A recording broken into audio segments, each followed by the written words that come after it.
Good morning everyone. So today, ang tatalakayin natin ay ang wastong paglinis ng mga bakuran. Pagmasdang mabuti ang nasa larawan. Ang nakikita nyo ay isang bakurang maganda at malinis. Ngayon ay may katanungan ako at maaaring sagutin. Ano ang maaari mong gawin upang makatulong sa paglilinis ng bakuran? Ano daw ang kailangan nating gawin para makatulong tayo sa paglinis ng mga bakuran? Okay, tama. So, kailangan nating tumulong sa ating magulang para maglinis ng bakuran. Ito lang ang ating tanging maitutulong para maging malinis ang ating bakuran. Pangalawang tanong, paano ang wastong paglinis ng bakuran? So dito, ang wastong paglinis ng bakuran ay ang pagwawalis tuwing umaga at hapon. Pagbubunot ng mga damo sa mga halaman para mapanatiling itong malinis. Ang bahagi ng tahanan ang bakuran. Ang malinis na bakuran ay kaaya-ayang nakakaragdag at pangpaganda sa pamayanan. Tama! Dahil sa harap ng bahay natin ay meron tayong mga bakuran. So, dapat panatilihin natin itong malinis para maganda itong tingnan sa ating pamayanan. Dahil ito ang unang nakikita ng mga tao. Bilang mag-aaral sa ika-4 na baitang, malaki ang magagawa mo upang makatulong sa paglilinis ng inyong bakuran.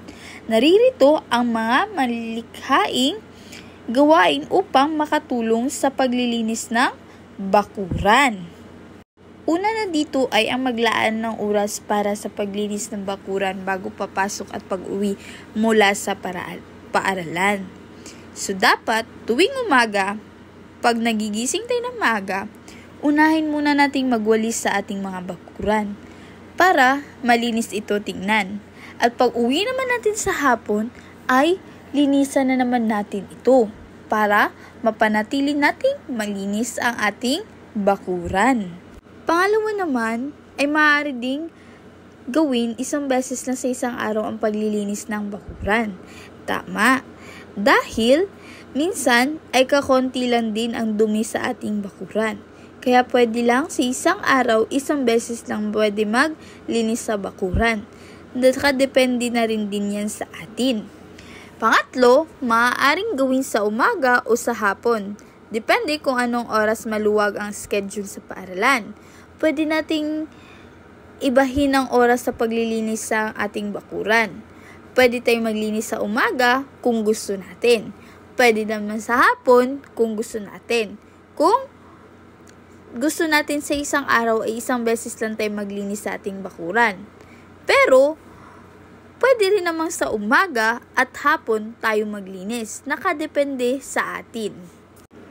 Pang-apat naman, hingi ng bahagi ng bakuran na nakatakda mong linisin araw-araw. So, ang kailangan natin unang linisin araw-araw ay ang sa harapan ng bahay natin sa bakuran. Dahil ito ang laging nakikita at napapansin. Siguraduhin ang mga kanal o daluyan ng tubig at dumadaloy ng tuloy-tuloy upang hindi mapamahayan ng mga lamok upang makaiwas sa sakit na dengue. Tama! Kailangan nating linisin ng maayos ating mga bakuran na walang maiimbak na tubig dahil baka ito ay pamahayan ng mga lamok at magkaroon pa tayo ng sakit. Kaya siguraduhin natin ang kanal o daluyan ng tubig sa ating bakuran ay tuloy-tuloy para makaiwas tayo sa sakit. Bunutin ang mga damong ligaw hanggang sa mga ugat upang hindi na kaagad tumubo ang mga ito. Tama!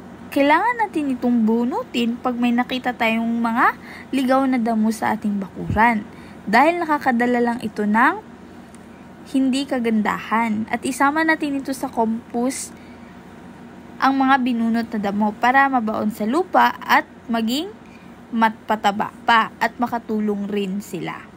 Kinakailangan takpan ng mga basurahan upang hindi pamugaran ng mga daga, langaw, ipis at iba pang mga insekto. Tama! kailangan natin panalitalihin ang ating basurahan ay malinis din at may takip. Kung magtatapon ng basura, paghiwalayin ang mga nabubulok at hindi nabubulok. Ang mga tuyong dahon ay mga basurang nabubulok at maaaring gawing pataba. Ang mga hindi nabubulok gaya ng mga bote plastic ay maaaring pagbili o gamitin muli.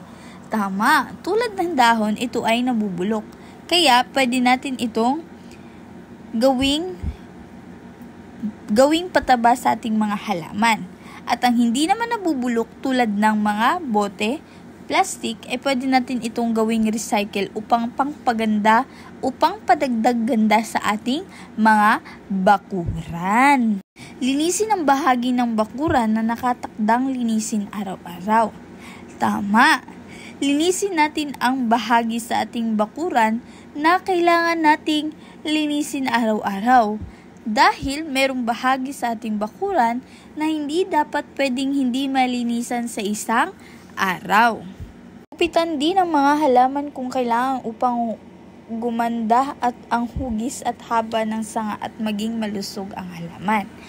Tama, kailangan nating gupitan ang mga halaman na pwedeng gupitan para gumanda ang kutis, maging mahaba at maganda din ang mga sanga at malusog din ito.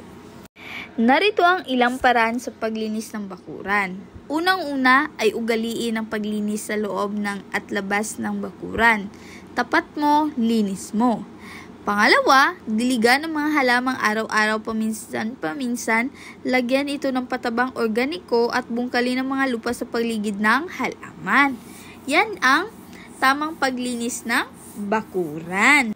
Gawin natin, sipin ang iyong kwaderno at lagyan ng check, sapat lang ng bilang kung isinasaad ang pangungusap ay wasong paraan sa paglinis ng bakuran at ikis naman kung hindi.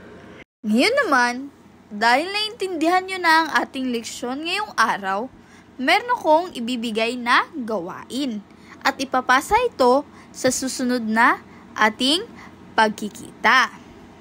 Salamat sa panonood!